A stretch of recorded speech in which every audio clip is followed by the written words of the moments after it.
Hello and welcome to the program. Now, it all started as a criminal case of corruption by a public officer who enriches himself to the tune of $260,000 between 2013 and 2014. He was then arrested and arraigned by the Economic and Financial Crimes Commission, EFCC, on a 14-count charge in June at the Lagos High Court before Justice DEJI360. That was the story of Justice Ngajiwa of the Bayelsa of course, the Federal High Court in Bayelsa State. But the criminal trial, which Nigerians were watching with keen interest, suddenly turned to an issue of jurisdiction as Justice Ngajiwa questioned the powers of Justice Akintoye to entertain the matter. Now, prior to Justice Ngajiwa's arraignment on June the 23rd, his lawyer, Robert Clark, had argued a preliminary objection challenging Justice Akintoye's jurisdiction to hear the case. Clark contended that by virtue of Section 158 of the 1999 Constitution, only the National Judicial Council had the power to deal with the kind of allegations brought by the EFCC against his client, a serving judge. But the prosecuting counsel for the EFCC, Rotimi Oyedepo, disagreed and maintained that despite being a serving judge, Justice Ngajiwa did not have immunity against criminal prosecution. In Oyedepo's words, I quote, "We must be bold enough to concede that the NJC has administrative power in the appointment and administrative discipline of a judicial officer, but Section 158 of the Constitution did not clothe the applicant with immunity from criminal trial," end of quote. However, in a judgment last week, an appellate court panel presided over by Justice Adejumo Obaseki quashed the 14 charges pressed against Justice Ngajiwa. The appeal court agreed with Ngajiwa's counsel, Robert Clark, that the High Court cannot try a sitting judge as reserved, actually, as that function, I should say, is reserved only for the National Judicial Council. The judgment, of course, has been described as another landmark decision by an appeal court in Nigeria. But more interesting is the wave of reactions this judgment has elicited in the polity. The appeal court has been receiving knocks from different quarters for this decision, a decision many Nigerians say is now placing law officers above the law.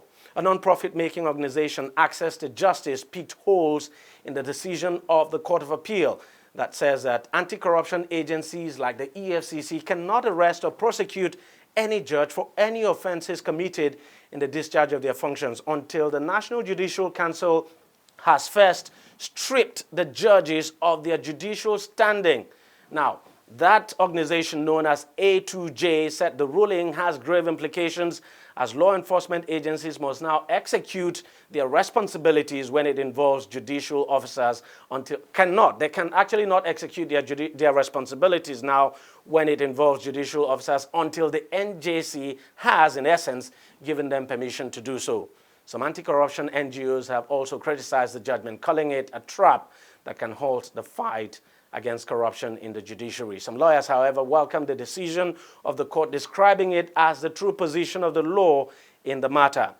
Now, the question is, are there implications for the appeal court judgment? Of course there are. Can the judgment in any way slow down the fight against corruption in the judiciary and other sectors? Very possible. Joining me right now to discuss this issue further is lawyer Olarewaju Ajanaku. Thank you very much for joining us on the program. Tell me what you make of the verdict now of the Court of Appeal, dismissing this case and, of course, coming out clearly to say the EFCC hasn't got the power to prosecute judges. I want to see it in two different perspectives. The first would be that if only the Court of Appeal, the learned justices, had critically looked at the provisions of the establishment of the EFCC, they will find out that indeed that EFCC has the power to prosecute, to investigate and prosecute any financial wrongdoing. Well, according to them, they did look at the EFCC Act, and for them, well, the argument of the judges is that, look, the Act cannot be superior to the provisions of the Constitution. Well, the Constitution actually provides that judges should be disciplined by the NJC? No, you also realize perhaps perhaps they didn't also advert their minds to the fact that EFCC got the endorsement of the NJC for them to go ahead to prosecute these justices that we are talking about. The justices and the other judges that we are talking about in the matters before different courts, particularly now, the judge, Honorable Justice Ngajiwa. They got an endorsement from NJC asking them to proceed to prosecute the judge. You see, if what the Court of Appeal has stylishly done will be to, with due respect to them, to clothe themselves with a kind of immunity that has not been provided for in cases of criminal nature. Because, I mean, the justices of the Court of Appeal would appear to be saying, look, they came out clearly now to say, look, that you just cannot try a judge, you know, for any perceived infractions he probably might have committed in the discharge of his duty. In the discharge of the duty, if it has to do with civil proceedings. But if there is an indictment, in which case we have in this matter, with the NJC, National Judicial Council, recommending, you see, let me tell you, what they're actually saying is that the NJC ought to have disciplined those people, sanction them, and then leave them out for EFCC to prosecute. But I don't see it in that way. You see, EFCC wrote to the NJC with the petition that they had, that certain individuals have actually written petitions against that particular judge, and that they're asking that, one, NJC will discipline anyway, and that they, because of the powers that EFCC has, by the Enabling Act, has to prosecute, they have actually gone ahead to prosecute. They're also now saying, looking at the Supreme Court judge says that had his case dismissed, that one was used as a reference point to say that if that particular judge had been dismissed by discipline and dismissed as recommended to the president, that person would not be able to come back to office. But because he was dismissed, because his matter was actually dismissed, the NJC asked him to go back to work. But that same justice has now been recommended for retirement, because they find in another petition an indictment against his person, and they have also recommended that he should. That's only an indictment. But we are talking about criminal infraction. Not just an indictment per se, and a criminal infraction on his part. And the powers that the EFCC has is now being wielded to show, look, we are going all ahead to prosecute you. But what they and many people would not like would be the style of EFCC in arresting these people that we are talking about. So for goodness sake, for crying out loud, they are supposed to be respected. They're supposed to be reserved. The EFCC didn't arrest them in the first place. It was actually the DSS that raided their homes. It is still the same thing, and they were handed over to EFCC eventually. But we are saying the way and manner they were arrested, the way and manner they were brought, bandied around as if they were just common criminals, was what we are saying. Well, but that, for me, that's not an issue. If anybody is a criminal, whether a pen criminal or, I mean, should be treated as one. But they should still be treated respectfully. That's what we are saying. With some respect. And, yes. And maybe you just need to treat every criminal with respect. Anyway.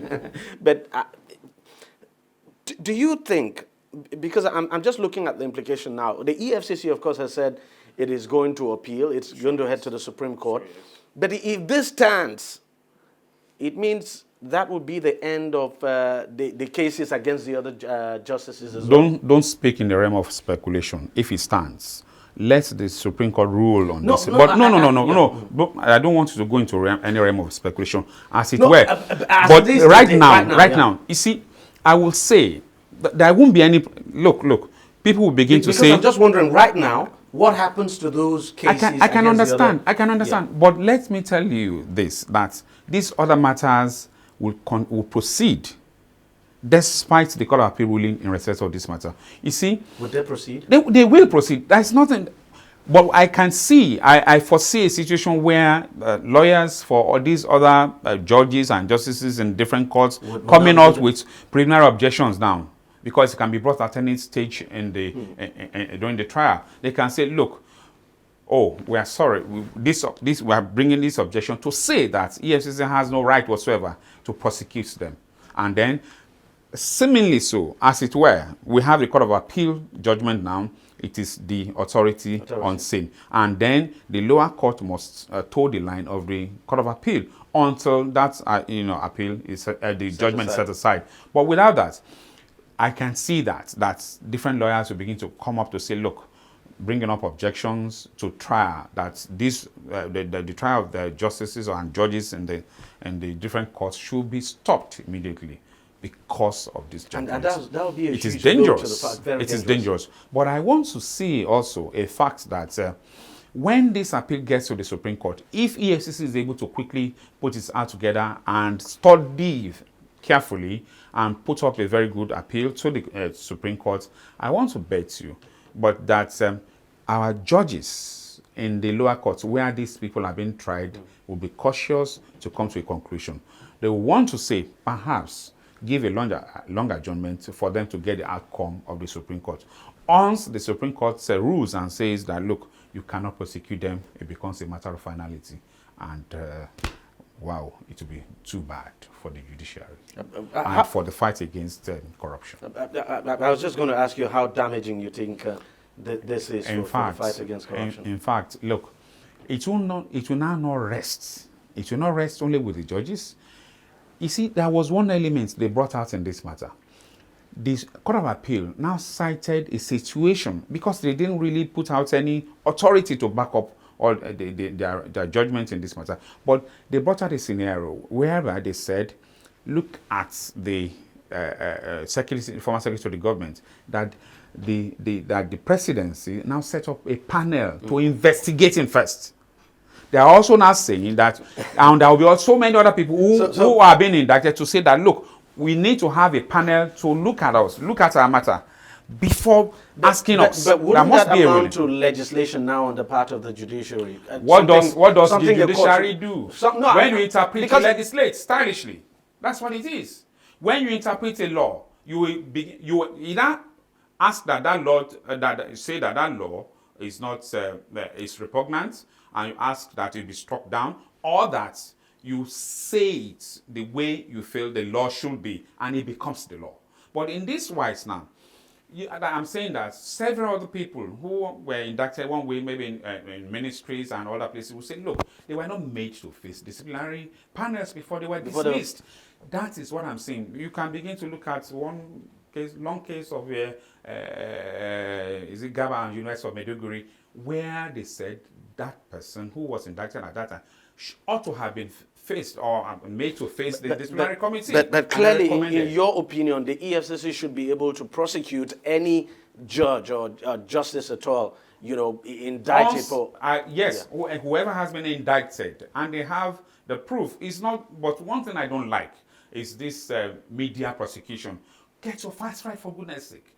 Have all your documents to prosecute. Yeah, you're right. But the EFCC should have the power to do that. They should have. I support the EFCC having the right to be able to prosecute, because and not wait for the NJC to say, okay, you can go ahead. Don't touch this. Don't touch that. An executive body now telling one that has another body that has authority, that has been enabled by the act to prosecute, now saying, look, we don't find this person culpable, you need to let this person go. We find this person culpable, prosecute this and leave this one out. No. Salah Raja, thank you very much for coming on the program. Thank you for being here. Thank you. Thank you so much. All right, we'll take a short break now, and when we come back, we'll still continue the discussion on this same topic. On DEJI360, we don't just ask the questions. What is wrong with amending the Constitution the way the National Assembly members have been doing it? We seek answers. Constitution is constituent. Our problem is not lack of laws. Our problem is lack of the willpower to implement our laws. Answers that provide clarity. While we negotiate, we should try to make it a point that the girls must be complete. The clarity you need to make informed judgment so that you can make the right decision and take action. People are saying it is you politicians that are responsible for this, that you are the reason why this is happening. All these dollars that call themselves governors in this country? I wish we had people like Tony at the National Assembly. God forbid that I go to join that band. DEJI360, providing clarity to issues.